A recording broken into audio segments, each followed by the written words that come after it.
Very good morning. Very good morning, all of you.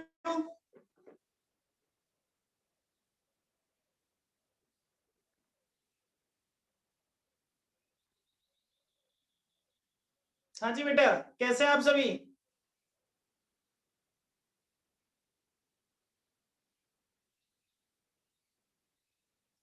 अच्छा, मस्त बिंदास। हाँ, क्लास नहीं हो तो हम मस्त और बिंदास ही होते हैं। 2 दिन की छुट्टी मिली हुई है। चलिए, तो स्टार्ट करते हैं। आज हम बेटा स्टार्ट कर रहे हैं एक नए चैप्टर के साथ। इस चैप्टर में आपके 2 क्वेश्चन मैंने पेंडिंग आपको होमवर्क में दिए हुए थे। क्वेश्चन नंबर 9 और क्वेश्चन नंबर 11। उन 2 क्वेश्चन के लिए मैं आज आपको एक सेपरेट रिकॉर्डेड क्लास दे दूंगा। ठीक है, उन 2 क्वेश्चन के लिए आपको एक सेपरेट रिकॉर्डेड क्लास मिल जाएगी। ओके, ठीक है। चलिए, अभी से हम स्टार्ट करते हैं एक नया चैप्टर। बेटा, ये चैप्टर जो हम स्टार्ट करने जा रहे हैं, ये नया चैप्टर। अच्छा कनिका, सॉरी, हम इस क्लास के लास्ट में या उस रिकॉर्डेड क्लास में ही हम उस थ्योरी को भी साथ में ऐड कर दूंगा, तो वो भी आप नोट कर लीजिएगा। ठीक है, एस्केलेटर क्लोज की थ्योरी भी मैं उस क्लास के स्टार्टिंग में ही ऐड कर दूंगा, तो वो आप वहां से नोट कर लीजिएगा। Okay, good morning sir. Good morning. Okay, हाँ, चलिए, तो आज एक नया चैप्टर स्टार्ट करने जा रहे हैं। वो जो नया चैप्टर है, वो नया चैप्टर बेटा उतना ही इंपॉर्टेंट है जितना इंपॉर्टेंट मैंने आपको एक पहले चैप्टर बताया था, दैट इज स्टैंडर्ड कॉस्टिंग। मैंने आपको कहा था बेटा वो बहुत इंपॉर्टेंट है। वैसे ही अब जो चैप्टर हम स्टार्ट करेंगे, that is also most and most important, marginal costing. ये आपके ग्रुप 1 में भी आएगा, एग्जाम में डेफिनेटली आएगा। जब आप ग्रुप 2 का एग्जाम में कॉस्टिंग का पेपर दे रहे होंगे, वहां भी डेफिनेटली आएगा। और उन दोनों का एडवांस वर्जन जब आप फाइनल में पहुंचेंगे, तो वहां पे भी आपके पास 25 मार्क्स का ये चैप्टर आएगा। मतलब आप ये मान के चलिए कि 10 to 15 मार्क्स तो ये आपके ग्रुप 1 में आएगा, 20 मार्क्स का ये आपके ग्रुप नंबर 2 में आएगा, और 25 मार्क्स का ये आपके फाइनल में आएगा। मतलब इस टॉपिक का टोटल वेटेज सीए में आपके इंटर और फाइनल दोनों का मिला के लगभग कितना है, 60 मार्क्स का। ग्रेजुएशन के हर ईयर में आता है, सेकेंड ईयर में भी आता है, थर्ड ईयर में भी आता है, फिर जब आप एमकॉम प्रीवियस में जाओगे तो प्रीवियस में भी आएगा, एमकॉम फाइनल में जाओगे तो फाइनल में भी आएगा। मतलब ग्रेजुएशन के फर्स्ट ईयर के बाद 4 साल में ये चैप्टर आता है। तो अब आप देख सकते हैं कि साहब इसका वेटेज कितना है। अब बात ये आती है, सर जब ये इतना इंपॉर्टेंट चैप्टर है तो हम इसको अब क्यों पढ़ रहे हैं, सबसे पहले क्यों नहीं? बेटा अब हम इस चैप्टर को पढ़ने में कैपेबल हो गए। ठीक है, आप मेरी लैंग्वेज समझने लग गए। कुछ बातें देखिए, जब हम इस चैप्टर को पढ़ेंगे, इस चैप्टर को पढ़ने के 2 तरीके होते हैं। एक तो मैं इस चैप्टर के सारे फॉर्मूलाज आपको लिखा दूं, सारे फॉर्मूला, और सारे फॉर्मूला लिखवाने के बाद कहूं साहब आपको ये सारे फॉर्मूला याद रहने, लिखवा दूं और समझा दूं, और फिर आपको कहूंगी साहब अब हमें क्वेश्चन करने। आपके क्वेश्चन होने आराम से स्टार्ट हो जाएंगे, आपके ग्रुप 1 का मार्जिनल कॉस्टिंग आराम से पूरा हो जाएगा, कोई दिक्कत नहीं आएगी। फॉर्मूले में रखते जाओ, आंसर निकाल जाओ, जैसे रेशियो के चैप्टर में आप निकालते हो, सेम वैसा का वैसा चैप्टर हो जाएगा। लेकिन हमें ऐसा नहीं करना। क्यों नहीं करना? क्योंकि हमें ये चैप्टर केवल ग्रुप नंबर 1 के लिए तैयार नहीं करना, हमें ये चैप्टर इस तरह से तैयार करना है कि जब हम ग्रुप 2 के एडवांस क्वेश्चन करना स्टार्ट करें तो वो भी हमें समझ में आ जाए। फिर जब हम फाइनल में आए तो उस दिन हमें ऐसा नहीं लगे ये क्या आ गया, ये चैप्टर आराम से हो जाए। मतलब हमें हर फॉर्मूले का कॉन्सेप्ट समझना है। अगर आपको कॉन्सेप्चुअली ये चैप्टर आता है तो फिर आपको पूरी कॉस्टिंग आती है, एक तरह से आपको कॉस्टिंग आती है, ठीक है। जब भी आपकी सीएमए बनने के बाद जॉब लगेगी, तो जॉब लगने के लिए जो इंटरव्यू होते हैं, इंटरव्यू में जो आपसे कॉस्टिंग से रिलेटेड क्वेश्चन पूछे जाते हैं ना, वो इसी चैप्टर से पूछे जाते हैं या स्टैंडर्ड कॉस्टिंग से पूछे जाते हैं। जब आपकी इंटरव्यू के लिए रिटन एग्जाम लगती है, उसमें जो कॉस्टिंग का पेपर होता है, उसमें सबसे ज्यादा क्वेश्चन या तो मार्जिनल कॉस्टिंग के होंगे या फिर स्टैंडर्ड कॉस्टिंग के होंगे। तो क्लियर, समझ गए मेरी बात? आप क्या करने जा रहे हैं बेसिकली?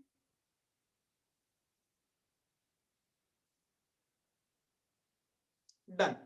अब सबसे इंपॉर्टेंट ये है कि मुझे आपका इस चैप्टर में एक्टिव पार्टिसिपेशन चाहिए। मतलब ये मान लीजिए जितना काम मैं कर रहा हूं, आपको उतना ही काम मेरे साथ में करना पड़ेगा। मेरे हर क्वेश्चन का आंसर आपको सही आता है तो सही, गलत आता है तो गलत, फिर आपको बड़ा मजा आने वाला है। चलिए तो स्टार्ट करते हैं। बेटा एक बात बताइए, चलिए आप सबका जो आप सीएमए बन रहे हैं ना, सबका होता है, किसी का होता है साहब मुझे तो एक सर एक अच्छी सी जॉब मिल जाए और मैं उसको स्टार्ट कर दूं, पैसा आता रहे, काम कर। लेकिन कुछ लोगों के अंदर है ना, वो एक अच्छा सा मेरा बिजनेस हो, मैं अपना बिजनेस स्टार्ट करूं, अपना बिजनेस। कुछ लोगों का होता है सर कुछ टाइम जॉब कर लेंगे, फिर पैसा आ जाएगा तो अपना बिजनेस स्टार्ट कर लेंगे, ऐसा ही होता है। क्लियर? चलिए साहब, तो अब मैंने कहा कि आप एक काम कर रहे हैं, आपने एक नई नई शॉप स्टार्ट की, ठीक है ना। बिजनेस करने का देखो, मेरे तो समझ में सबसे सिस्टम यही आता है कि आपने एक शॉप स्टार्ट किया, आप उसे फैक्ट्री भी कह सकते हैं, कोई उसे शॉप भी कह सकता है। आपने एक शॉप स्टार्ट की, आप अपनी शॉप पे एक प्रोडक्ट खरीद के लाए, मतलब आपने एक प्रोडक्ट परचेज किया। अब आप तो परचेज करोगे तो होलसेल में परचेज करोगे, तो आपके वो प्रोडक्ट पता है बेटा कितने रुपए का आता है? आपके वो प्रोडक्ट आता है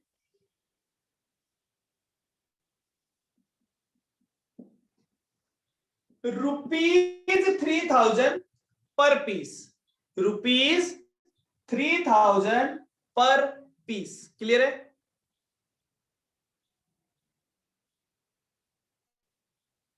और उस प्रोडक्ट का नॉर्मल मार्केट सेलिंग प्राइस,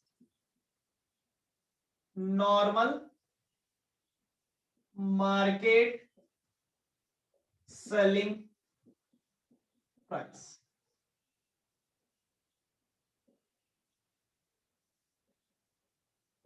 कितना है? ₹5000 पर पीस। उस माल का नॉर्मल सेलिंग प्राइस, नॉर्मल आपके आप परचेज करके लाओगे तो आपके कितने रुपए का आएगा? 3000। जब आप सेल करोगे तो कितने का बिकेगा? 5000। क्लियर है? हाँ जी सर। अब आप एक बात बताइए, क्या ऐसे ही आप रोड में चलते चलते खरीदते रहोगे, बेचते रहोगे, या आपको बिजनेस स्टार्ट करने के लिए एक सेटअप की जरूरत पड़ेगी? एक फिक्स्ड प्लेस चाहिएगा। हाँ, तो साहब हमारे पापा जी तो कोई बड़े अच्छे करोड़पति अरबपति है साहब, जो मांगो इतनी जमीन जायदाद पड़ी है, बस जो करना है कर लो। क्यों भाई, ऐसा ही होता है? या जिसको बिजनेस करना हो उसके पास कुछ नहीं होता है? कुछ नहीं है साहब हमारे पास, नहीं है साहब। इसका मतलब हमने एक मार्केट में जाके शॉप क्या लिए? रेंट पे लिए। मार्केट में गए, एक प्रॉपर्टी, एक शॉप, अगर आप फैक्ट्री लगा रहे हो तो आपने एक फैक्ट्री क्या लिए साहब? रेंट पे लिए। और उस शॉप का महीने का किराया है से 50,000, ₹50,000 महीने का किराया है। ₹50,000 पर मंथ। ओके साहब, उसमें सारा खर्चा आ गया, उसमें रेंट भी आ गया, उसमें उसकी फिक्स कॉस्ट मतलब जो उसके इलेक्ट्रिसिटी जो फिक्स्ड खर्चे जितने लगते हैं ना सारे आ गए। मतलब आपने एक शॉप लिया, उस शॉप पे जो आपका खर्चा लगने वाला है वो खर्चा लगने वाला है महीने का 50,000 फिक्स्ड, 50,000 तो लगेगा ही लगेगा। डन, समझ गए? अब एक बात बताइए, आपके पास आपको पता चला कि एक ऐसा प्रोडक्ट है जो होलसेल में 3,000 रुपए में बिकता है, वो 5,000 रुपए में, सॉरी 3,000 रुपए में मिलता है, 5,000 रुपए में बिकता है, 3,000 रुपए में मिलता है, 2,000 रुपए कमाएंगे।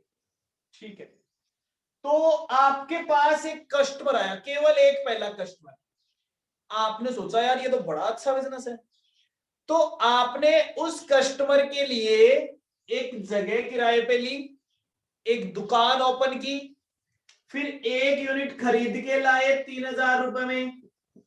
अब मुझे आप बताइए कि आप ये यूनिट उस कस्टमर को कम से कम कितने रुपए में सेल करोगे, कितने रुपए चार्ज करोगे इस यूनिट के आपके पहले कस्टमर से? सभी लोगों का आंसर चाहिए मुझे। क्वेश्चन समझ में आ गया सभी को? पहले तो ये बताइए सभी को क्वेश्चन समझ में आ गया?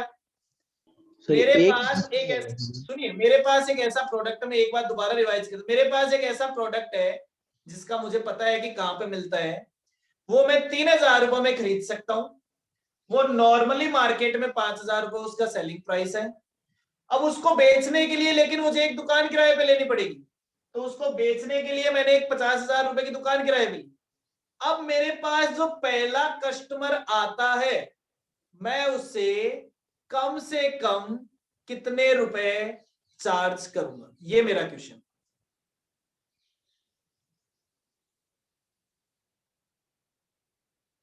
हाँ जी, अब जवाब दें। कृष्णा कुछ बोल रहे थे? सर ये एक ही कस्टमर आएगा क्या? ये तो पहला है ना, आते तो रहेंगे, जो पहला कस्टमर आए उससे कितना लेंगे। साक्षी कह रही है 3,000 से ज्यादा, एकता कह रही है 3,000 ही लेंगे। क्यों भाई, एकता 3,000 ही लेंगे, फिर ये 50,000 कौन चुकाएगा? और सोचो सोचो अभी, और सोचो, और बताओ भाई। 5,000 ही लेंगे। हाँ, कृष्णा कह रहा है 5,000 ही लेंगे।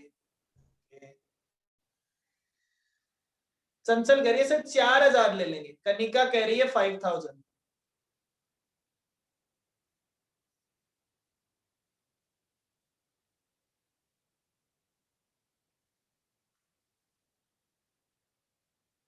Anushka, Priyanshi, Subhash, Priyanshi more than 3,000। 5,000 बोला था मैंने स्टार्टिंग में। अच्छा 5,000 बोला था। एक बात बताओ बेटा, जो लोग, अच्छा कोई 5,000 से ज्यादा की भी कह रहा है क्या?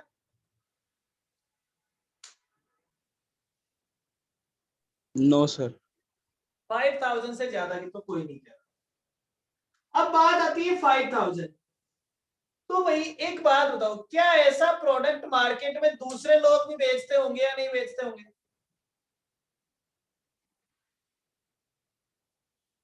यस और नॉट? बेचते होंगे, बेचते होंगे सर। नॉर्मल सेलिंग प्राइस का मतलब है कि मार्केट में दूसरे लोग भी बेचते होंगे और आपसे पहले से बेचते होंगे। अब आपने एक नई नई दुकान ओपन की, उस दुकान पे वो प्रोडक्ट रखा, कस्टमर आता है और आप उसे कहते हो साहब 5,000 रुपए लगेंगे, तो कहेगा 5,000 रुपए देने होते तो आप ही क्यों, फिर तो आपसे बहुत पुरानी पुरानी दुकानें हैं, अच्छी अच्छी दुकानें हैं जिनको हम जानते भी हैं, तो वो आपके पास क्यों आएगा पहला कस्टमर? मैं आप नए बिजनेस की बात कर रहा हूँ, क्योंकि मैं, आप मेरा मतलब समझ गए, मैं एक नए बिजनेस की बात कर रहा हूँ। आपकी शॉप पे वो क्यों आएगा? आपका बिजनेस नया है, मतलब आपको कोई एक्सपीरियंस, आप नया नया बिजनेस स्टार्ट किया, आपने प्रोडक्ट रख रखा है, आप मार्केट की उसी प्राइस में दे रहे हैं जिसमें आपका पड़ोसी दे रहा है जिसकी दुकान 20 साल पहले से खुली हुई है। अब बताइए वो आपसे क्यों खरीदे? डिस्काउंट के लिए, मतलब आपको 5,000 से कम पे देना पड़ेगा, 5,000 से थोड़ा डिस्काउंट देंगे। हाँ भाई, तो कोई कहता है सर हम तो 4500 में दे देंगे। तो बेटा मैं कहता हूं कि आपका वो पड़ोसी है ना, क्यों वो 4500 में नहीं दे सकता क्या? आप जैसे ही 4500 का बोर्ड लगाओगे वो 4000 का लगाएगा। क्यों? आपको 1500 चाहिए, वो उससे तो 20 साल हो गए कमाते कमाते, वो तो थोड़े दिन तक नहीं भी कमाएगा तो काम चल जाएगा। लगाएगा या नहीं लगाएगा? या आपने जब 4500 रेट बताई तो वो आपका पड़ोसी जो आपके पास कस्टमर आया वो आपके पड़ोसी से भी जाके पूछेगा सर ये चीज कितने रुपए की है? वो कहेगा साहब 4500। वो कहेगा ये 4500 में दे रहे, तो वो कहेगा आप मेरे से 4400 में ले जाओ। बोलेगा या नहीं बोलेगा?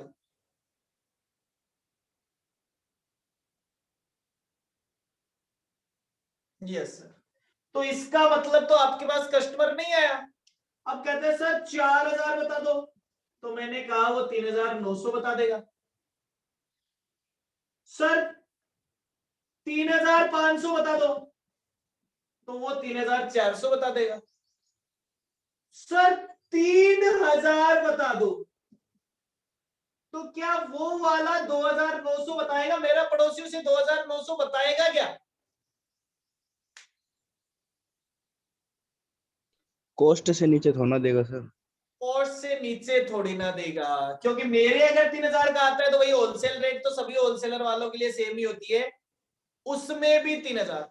अब बात आती है सर वो कई कई बार हम मूवी में देखते हैं जब कोई कपड़े आता है बोले मेरी चीजों की रेट बहुत कम कर दो, वो तो नया नया आया बर्बाद हो जाएगा, मैं तो बहुत पैसे वाला हूं, थोड़े दिन नुकसान भुगत लूंगा।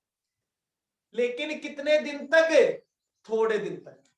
सर मान लो वो 2900 कर देता है, मैंने कहा कर देने दो, मुझे कोई नुकसान नहीं है। पता है कैसे?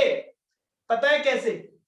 मेरे पास जो प्रोडक्ट 3000 का है, मैंने उसे 3000 रुपए मांगे, वो कस्टमर मेरे पड़ोसी की शॉप पे जाएगा और वो उसे 2900 में दे देगा।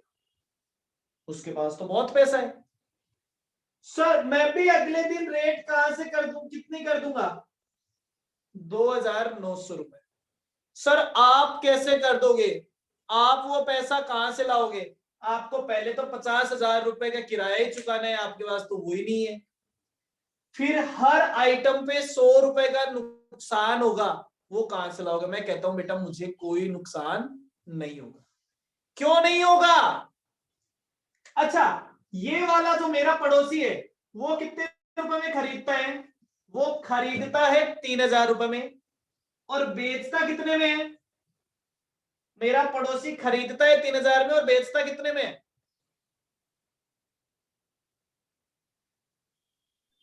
2900। अब मैं क्या करूंगा बताओ? मैं कंपनी से खरीदूंगा या मैं अपने पड़ोसी से खरीदूंगा? पड़ोसी से। मैं उसी से 2900 में खरीदूंगा और फिर कितने में बेचूंगा?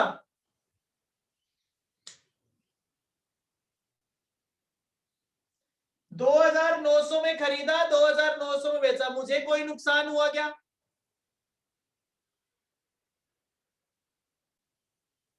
नहीं सर हुआ। वो आपका नहीं, अब आप अब एक क्या वो देगा नहीं सर आपको। मैं किसी और को भेज के मंगवा लूंगा? ऐसा तो होता ही है ना। अगर आप ये कहते हो कि वो देगा नहीं, तो ऐसा तो मेरे पड़ोसी का तो एग्जांपल ये है कि एकदम पास वाली दुकान है, थोड़ी सी दूर की भी हो सकती है, और एकदम पास वाली है तो किसी अपने तो कृष्णा को भेज दूंगा, कृष्णा यार मेरे लिए उससे वो सामान खरीद के ला। अब कृष्णा उससे खरीद के लाएगा और मुझे दे देगा। यस और नॉट? सही है सर। ठीक है।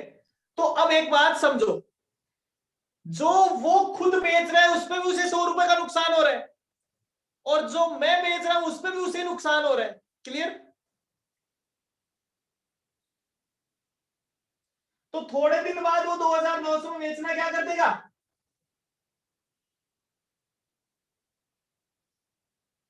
बंद कर देगा। इसीलिए कहते हैं, आप जो ये वर्ड बोलते हो ना कि सर कोई नुकसान में नहीं बेच सकता, इसीलिए ये चीज होती है कि कोई भी आदमी ज्यादा दिन तक अपना प्रोडक्ट नुकसान में नहीं बेच सकता, क्योंकि अगर वो नुकसान में बेचेगा तो फिर दूसरे भी उसी से खरीद के बेचने लग जाएंगे, तो थोड़े दिन में वो बेचना बंद कर देगा।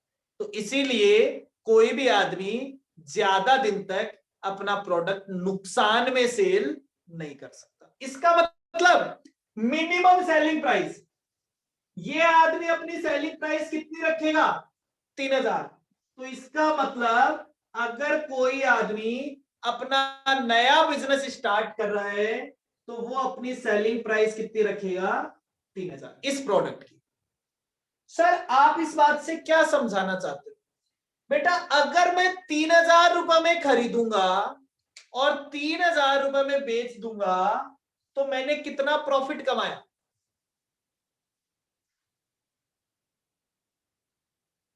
0।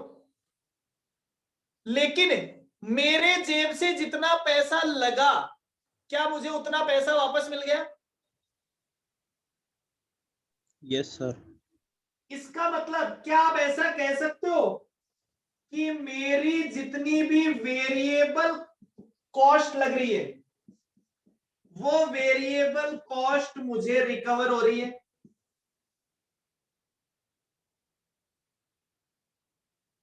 ₹3000 जेब से गए, 3000 वापस आ गए। कस्टमर आते रहेंगे, मैं 3000 में खरीदता रहूंगा, बेचता रहूंगा, खरीदता रहूंगा, बेचता रहूंगा। तो मतलब प्रॉब्लम क्या हुई? महीना जिस दिन पूरा होगा उस दिन ये 50,000 रुपए मुझे अपनी जेब से चुकाने पड़ेंगे। बस इतनी सी तो बात है। मतलब अगर आपसे पूछा जाए कि किसी भी प्रोडक्ट का मिनिमम सेलिंग प्राइस क्या होगा तो आप क्या कहोगे?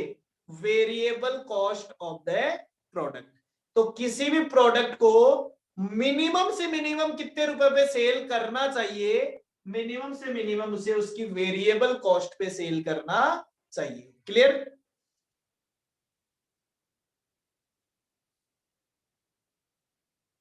यस सर, क्लियर है।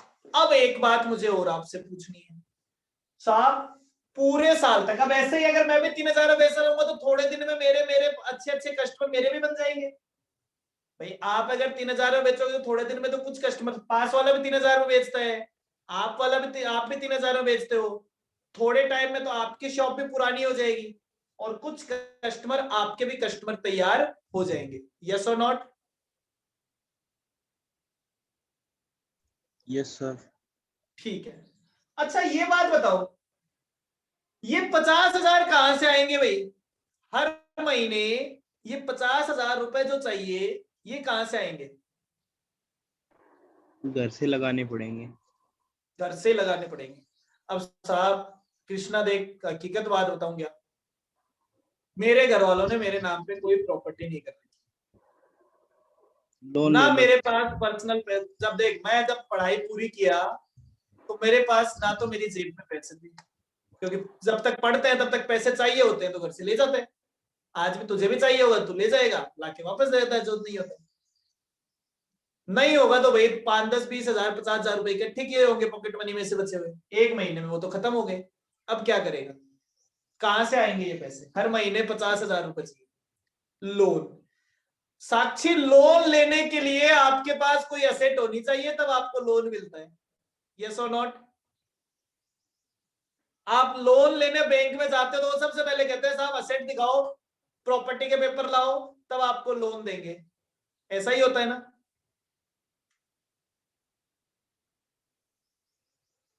अरे सेल तब करेगा जब स्टार्ट होएगा भाई। 3000 में ही खरीद रहे, 3000 में बेच रहे हैं बस। Yes sir. तो शुरू शुरू में ये पैसे लेने में किसके पास गया? बस आप पैसे कौन देता है? पढ़ते वक्त पापा देते थे तो बाद में भी पापा ही देंगे। ठीक है साहब, उन्होंने पैसे दे दिए, उन्होंने कहा तू तो बिजनेस कर, हर महीने ये किराया हमसे ले जाया कर। अब साहब हम तो मस्त हो गए, 3000 रुपए में खरीदते हैं, 3000 रुपए में बेचते हैं, खूब कस्टमर आ रहे हैं, पापा ये सोच के खुश है बेटे का बिजनेस अच्छा चल रहा है और मेरे ऐसे मजे हैं कि ठीक है साहब 50,000 रुपए जो चाहिए वो तो हर महीने पापा जी दे देते, 1 तारीख को ही दे देते कि बेटा ये तेरे खर्चे वाले आएंगे, रेंट वाला आएगा, ठीक है ना, ये सब हो जाएंगे। तो वो 50,000 रुपए वो चुका रहे हैं। अब ऐसा करते करते थोड़े दिन में आप क्या हो जाओगे? आलसी। क्यों काम करोगे आप? आपको क्यों कमाना है?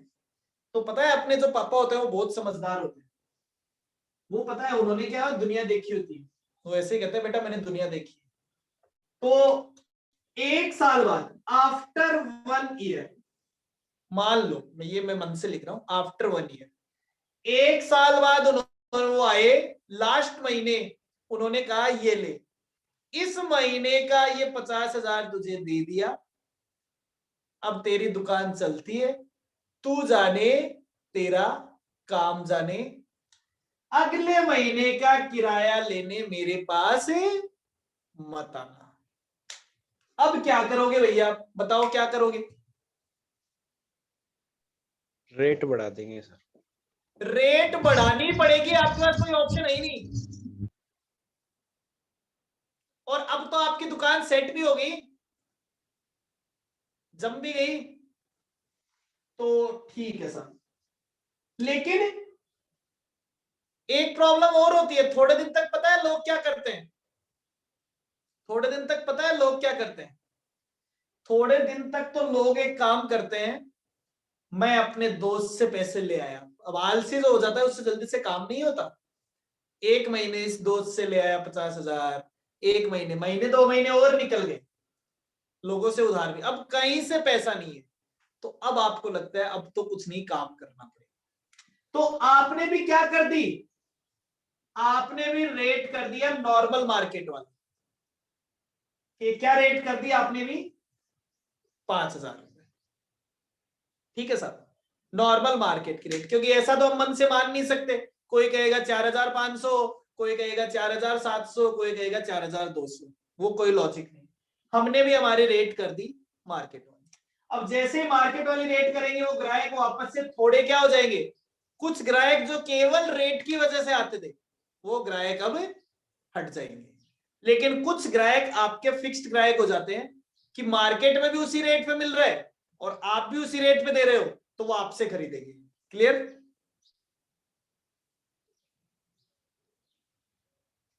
यस और नॉट? यस। तो आप भी 5,000 रुपए में बेचने लग गए। अब मुझे बताओ आपका पहला टारगेट क्या होगा, आपका पहला टारगेट क्या होगा, आप कितने पीस बेचने का टारगेट बनाओगे, नंबर ऑफ पीस, कितने पीस बेचने का टारगेट बनाओगे महीने में? साक्षी कह रही है सर 10 पीस बेचने का टारगेट बनाएंगे, कनिका कह रही है 10 पीस बेचने का टारगेट बनाएंगे, पक्का?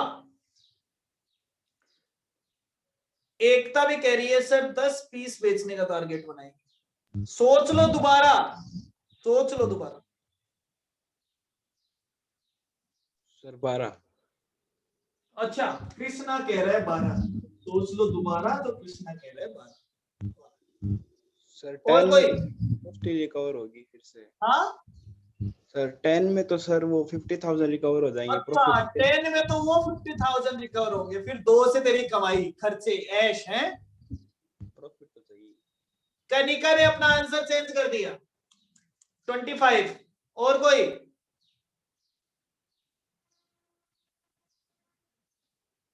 एक बात बताओ, चलो ये जिन जिन लोगों ने ये 10 आंसर दिया था, साक्षी, जिन जिन लोगों ने ये 10 आंसर दिया था, एक बात बताओ, आप अगर 10 यूनिट सेल करोगे तो आपके पास कितने रुपए आएंगे? 50,000। ये 50,000 रुपए आप रेंट वाले को दोगे या उससे पहले 30,000 उसको दोगे जिससे खरीद के लाए हो?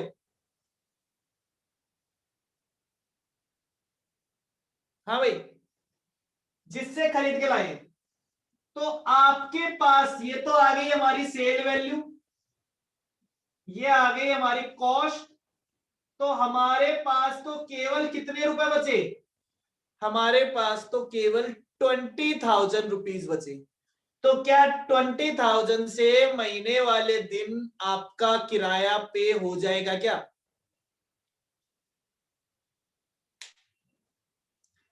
क्या इस 20,000 रुपीज से मंथ एंड वाले दिन आपका जो एक्सपेंस है वो पे हो जाएगा? नहीं सर, तो फिर क्या मेरा टारगेट सही बना है या गलत बना है? क्या मैंने जो टारगेट क्रिएट किया है वो टारगेट सही है या गलत है? गलत है। इसका मतलब मुझे क्या देखना चाहिए था? मुझे देखना चाहिए था सर सेलिंग प्राइस क्या है। सेलिंग प्राइस है 5000, आपकी वेरिएबल कॉस्ट कितनी है? 3000। मतलब एक यूनिट बेचने से आपके पास कितने रुपए बचेंगे? आपके पास 2000 रुपीज बचेंगे। और आपको कितने रुपए चाहिए हैं? आपको चाहिए, कुछ भी कर लो, 50,000 आने चाहिए। अगर 50,000 आ गए तो कोई टेंशन नहीं है, खाना तो घर वाले खिलाते ही हैं। अरे पापा ये थोड़ी ना कह देंगे कि पैसे नहीं दे रहा, रात को घर पे आके खाना भी मत खाना, दोपहर का टिफिन भी नहीं भेजेंगे, खाना खिलाते हैं ना। रहने के लिए घर भी देते हैं, तो ना रहने की टेंशन है ना खाने की टेंशन है, केवल एक ही बात की टेंशन है कि वो 50,000 रुपए महीने के कैसे चुकाएंगे। तो 50,000 रुपए चुकाने के लिए एक यूनिट बेचने से 2,000 रुपए आते हैं, तो मुझे कितनी पीस बेचनी पड़ेगी? 25 पीस बेचनी पड़ेगी। पक्का?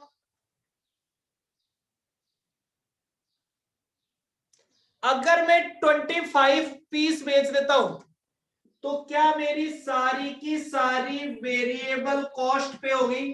हो गई। क्या मेरी सारी की सारी फिक्स कॉस्ट पे हो गई? 25 यूनिट बेचने से 5,000 के हिसाब से आपके पास 1,25,000 आए। उसमें से 25 यूनिट पे 3,000 के हिसाब से 75,000 तो आपने वेरिएबल कॉस्ट पे कर दी, और बचे हुए 50,000 रुपए से आपने फिक्स कॉस्ट पे कर दी। मतलब आपकी वेरिएबल कॉस्ट भी पे हो गई, फिक्स कॉस्ट पे हो गई। पहले भी ये होता था, पहले ये 50,000 पापा जी लाके दे देते थे, अब ये 50,000 मैंने चुकाने स्टार्ट कर दी।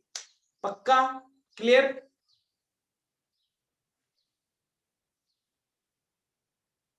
क्या कोई प्रॉफिट या लॉस हो रहा है क्या? क्या कोई प्रॉफिट या लॉस हो रहा है क्या? नहीं हो रहा। किसी को याद है, आपने बचपन में एक बात पढ़ी थी कि जिस पॉइंट पे कोई प्रॉफिट या कोई लॉस नहीं होता है उस पॉइंट को क्या कहते हैं? Break even point. साक्षी, उस पॉइंट को कहते हैं साहब ब्रेक इवन पॉइंट। तो बस मैं भी आपको क्या कर रहा था, मैं कुछ नहीं कर रहा था, मैं इतनी देर से आपको ब्रेक इवन पॉइंट का फॉर्मूला समझा रहा था। क्या आपको याद रखने की जरूरत है ब्रेक इवन पॉइंट का फॉर्मूला? ये 50,000 क्या है? ये 50,000 क्या था? कॉस्ट। Fix cost.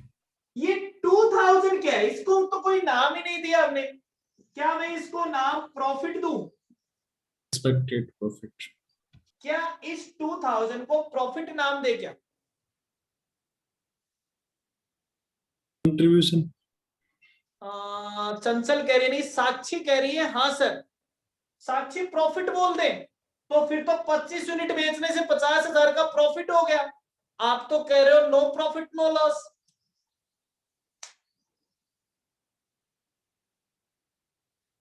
तो बोले मेरी बात समझो बेटा, मेरी बात समझो। जब आप कहते हो सेल सेल हुई है 5,000 माइनस वेरिएबल कॉस्ट 3,000, तो आपके पास रुपए बच गए 2,000। क्या ये 2,000 रुपीज आपके हैं या पहले आपको इस 2,000 में से फिक्स कॉस्ट पे करनी पड़ेगी?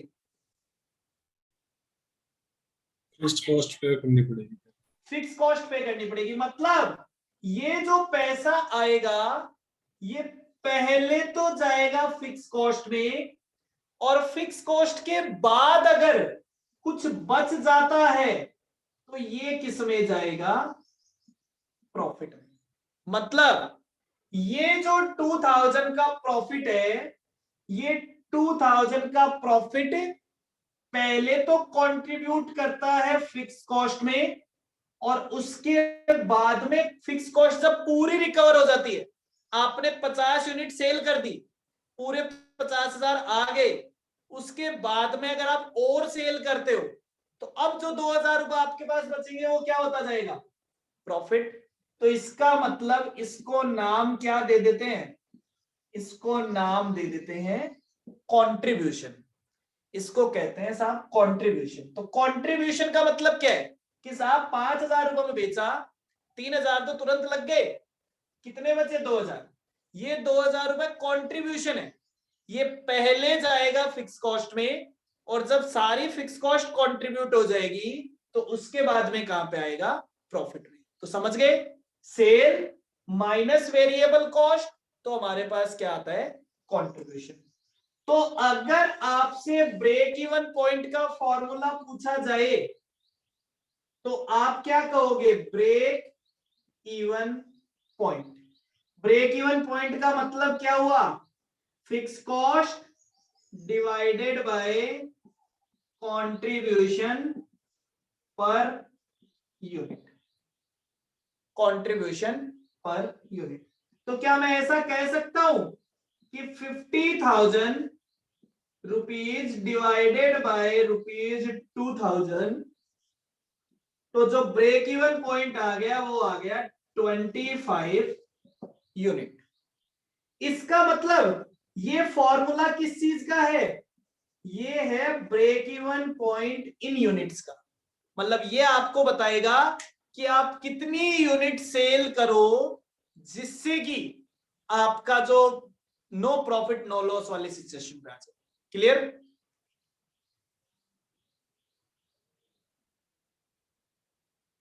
Okay sir.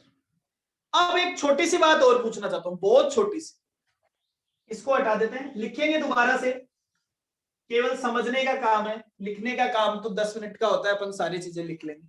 और समझिए पहले, इतना समझ में आ गया? अब वो क्या कहा कि साहब मेरे पास जो प्रोडक्ट है ना, उस प्रोडक्ट के मार्केट में कुछ नए साइज और आ गए।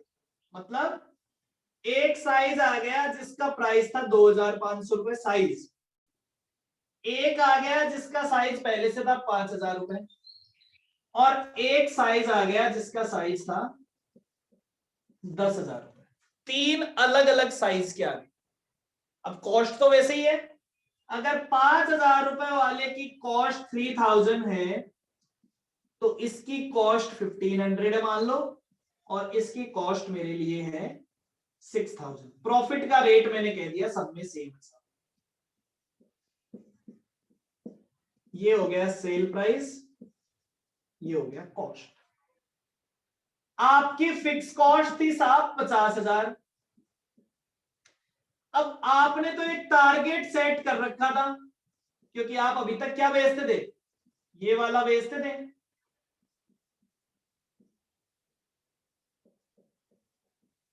ये आपका कंट्रीब्यूशन था।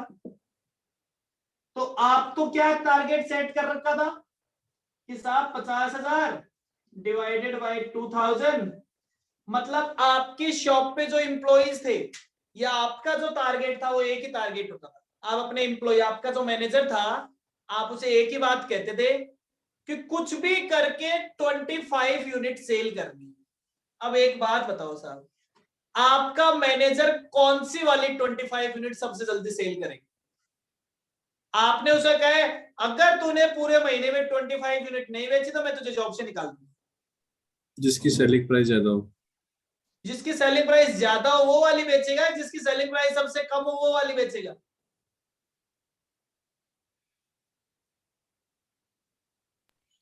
उसके लिए सबसे इजी कौन सा है बेचना? जो सबसे सस्ता प्रोडक्ट है। Yes sir. तो वो तो हमें 25 यूनिट कहेगा, ये वाली बेच दी साहब। ये वाली 25 यूनिट बेचने से कंट्रीब्यूशन कितना आया? 1000 इज इक्वल टू 25,000। क्या हमारा टारगेट पूरा हो गया है क्या? जो हमें 50,000 रुपए चाहिए थे मिल गए क्या? No sir. नहीं मिले। लेकिन क्या ये हमारी गलती है या उस एम्प्लॉय की गलती है? हमारी है सर, हमने बताया नहीं हमारी ना। गलती है। हमने उसे कहा तुझे 50 यूनिट 25 यूनिट सेल करनी है और उसने 25 यूनिट सेल कर दी, तो हम उसे निकाल नहीं सकते या हम उसे जिम्मेदार नहीं ठहरा सकते। उसने कहा था सर आपने कहा था 25 बेचनी है, मैंने 25 बेची। गलती मेरी है, मेरा टारगेट निकालने का तरीका गलत। मेरी ये बात सही थी कब तक है? जब तक मेरे पास केवल 5,000 रुपए वाली यूनिट होती थी ना, जब तक मेरे पास केवल ये प्रोडक्ट होता था, तब तक मेरा वो टारगेट निकालना सही था। क्या अब वो टारगेट निकालना सही है क्या?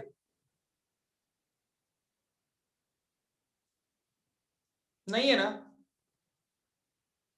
तो इसका मतलब अगर आपके पास केवल एक तरह का प्रोडक्ट होता है, if a person is selling a single product, अगर कोई पर्सन केवल सिंगल प्रोडक्ट बेचता है तो वो break even point in units निकाल सकता है। वो break even point in units निकाल सकता है, उसके बेस पे डिसीजन ले सकता है।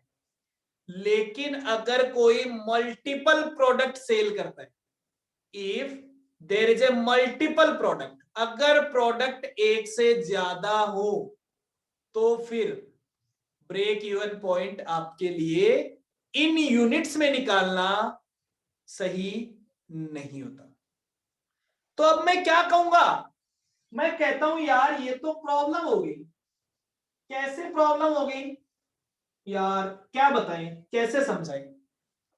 तो मैं कहता हूं चलो एक बात बताओ, आप कितने रुपए कमाते हो एक यूनिट से? 2,000 रुपए। और सेल कितने में होती है? 5,000 रुपए में। मतलब आपका प्रॉफिट कितने परसेंट है? ये जो आपका कंट्रीब्यूशन है ये कितना परसेंट है? 40%। प्रॉफिट का परसेंट। 40%। ये प्रॉफिट का परसेंट है 40%। मतलब आप जितने रुपए में सेल करते हो आप उसका 40% कमाते हो। कमाते हो मतलब क्या कमाते हो? कंट्रीब्यूशन कमाते हो। तो क्या मैं इसे ग्रॉस प्रॉफिट रेशियो बोल सकता हूं क्या? नहीं। क्या मैं इसे नेट प्रॉफिट रेशियो बोल सकता हूं? नहीं। ग्रॉस प्रॉफिट का मतलब होता है ग्रॉस प्रॉफिट अपॉन सेल, ये ग्रॉस प्रॉफिट तो नहीं है। क्या मैं इसे नेट प्रॉफिट बोल सकता हूं? नहीं बोल सकता। तो इसको एक नाम दिया गया। क्या नाम दिया गया? इसको नाम दिया गया प्रॉफिट वॉल्यूम रेशियो। शॉर्ट में इसे क्या कहते हैं? PV ratio. कि आपके वॉल्यूम के हिसाब से प्रॉफिट, अब जितना वॉल्यूम फिक्स कॉस्ट के लिए चाहिएगा वो फिक्स कॉस्ट में चला जाएगा, उसके बाद का प्रॉफिट में चला जाएगा। तो इसे नाम दिया गया profit volume ratio. Sir formula क्या था? फॉर्मूला था contribution upon sales multiplied by 100। 2,000 क्या था? कंट्रीब्यूशन। 5,000 क्या था? Sales multiplied by 100। तो मुझे ये पता चल गया कि भाई एक यूनिट बेचने से मैं 40% कमाता हूं। अब सर अगर 1,000 2500 वाली बेचता हूं तो 1,000 कमाता हूं, 10,000 वाली बेचता हूं तो 4,000 कमाता हूं। तो बात बराबर ही है। इसीलिए मैंने कहा कि पीवी रेशियो सबका सेम है। सारे प्रोडक्ट में हमारी कमाई क्या होती है? बराबर होती है। तो साहब आप 40% कमाते हो, तो अब मेरा उसे टारगेट कैसे दूंगा? आपको कितने रुपए चाहिए? कितने रुपए चाहिए? जवाब दो।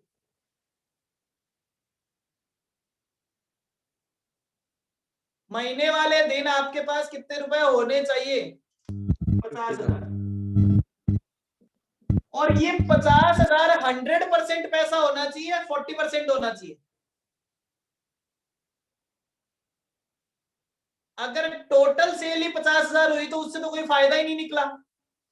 अगर आपकी टोटल सेल 50,000 रुपए की होती है तो आपका काम हो जाएगा क्या? नहीं, ये टोटल सेल का 40% होना चाहिए, क्योंकि 60% तो वेरिएबल कॉस्ट में ही चला जाएगा।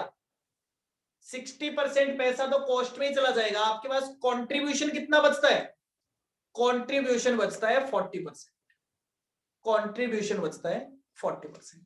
तो मतलब ये 50,000 रुपए अगर 40% हो तो इसका मतलब 100% अमाउंट कितना हो?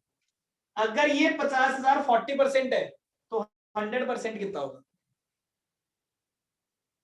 1,25,000। 1,25,000।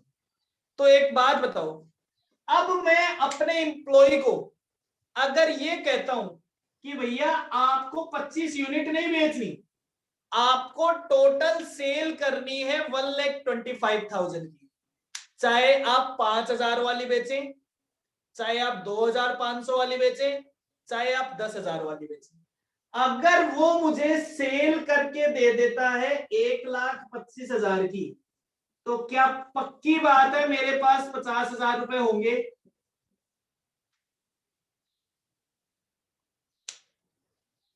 Yes sir. इसका मतलब क्या चेंज हुआ?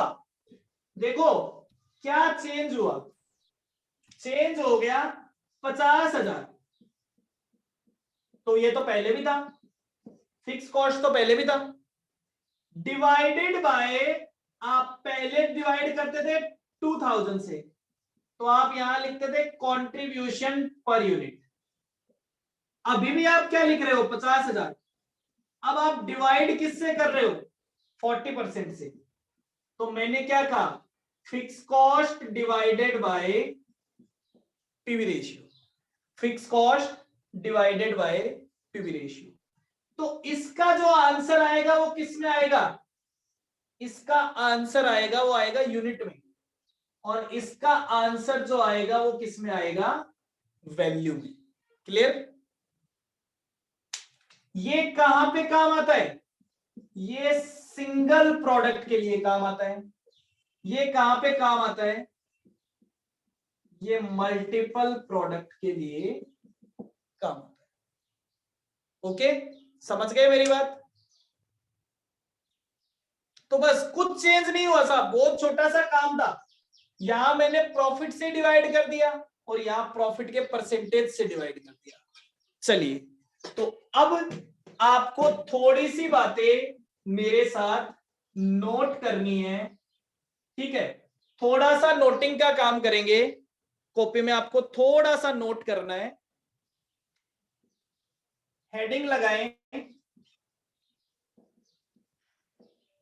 मार्जिनल कॉस्टिंग, बस इतनी सी हेडिंग लगा के छोड़ दें। उसमें पॉइंट नंबर 1,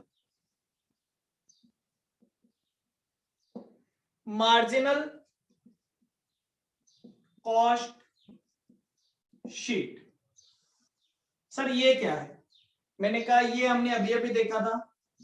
सबसे पहले सेल प्राइस, सेल प्राइस में से माइनस कर देते हैं वेरिएबल कॉस्ट,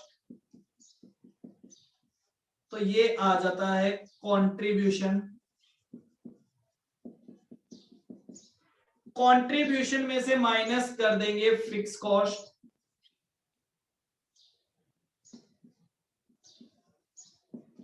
तो अगर कुछ हमारे पास बच जाता है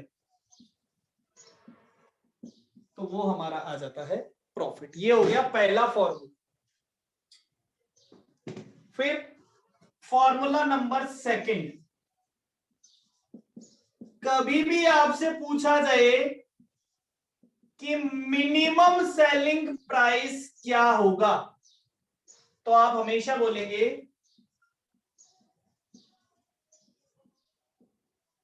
variable cost.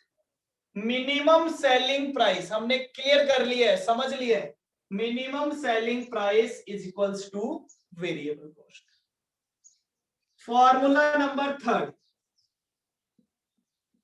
Break even point, break even point. अब ब्रेक इवन पॉइंट सबसे पहले हमने देखा in units.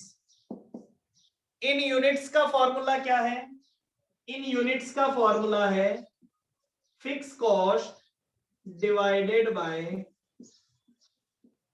Contribution per unit. मतलब अगर यूनिट में आंसर निकालना है तो पर यूनिट कंट्रीब्यूशन से डिवाइड करेंगे। फिर आता है break even point in value. तो अगर इन वैल्यू में निकालना है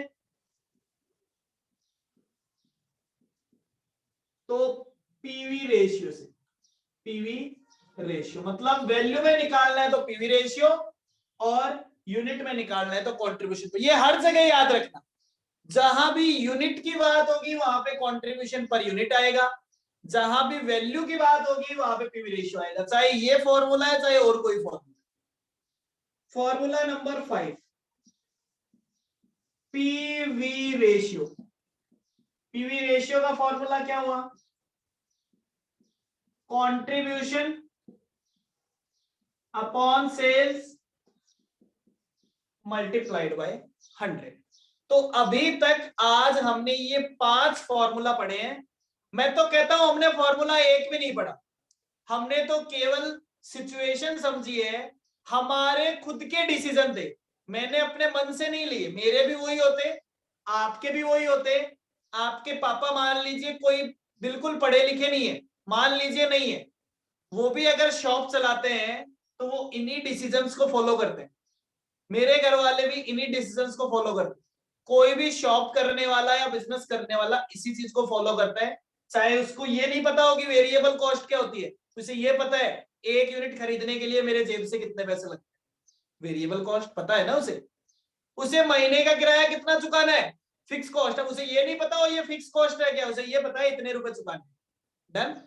वो भी ऐसा ही काम करता है, इतने रुपए चुकाने हैं, एक यूनिट से 2000 बचेंगे तो 25 यूनिट बेचनी है। अब आप फॉर्मूले में रख के क्या देते हो, वो बिना फॉर्मूले के निकाल लेते हैं। ठीक है, तो हमने तो केवल हमारे जनरल नॉलेज को फॉर्मूले वाले वर्ड्स में लिखा है। Done, clear. अभी आपको इसके आगे लिखना नहीं है, इसके आगे टोटल 2 पेज में हमारे फॉर्मूले ही आएंगे, पेज नंबर 1 और पेज नंबर 2। तो हम जब कल से क्वेश्चन करेंगे तो आप वो question first, second, third page से स्टार्ट करेंगे। ठीक है, अपनी कॉपी के थर्ड पेज से आप क्वेश्चन स्टार्ट करेंगे। पहले 2 पेजेस पे हमें ये लिखने, फिर कुछ इंपॉर्टेंट बातें जो हमारे पास चैप्टर में आती जाएगी वो हम लिखते जाएंगे। Okay, clear. किसी को कोई दिक्कत?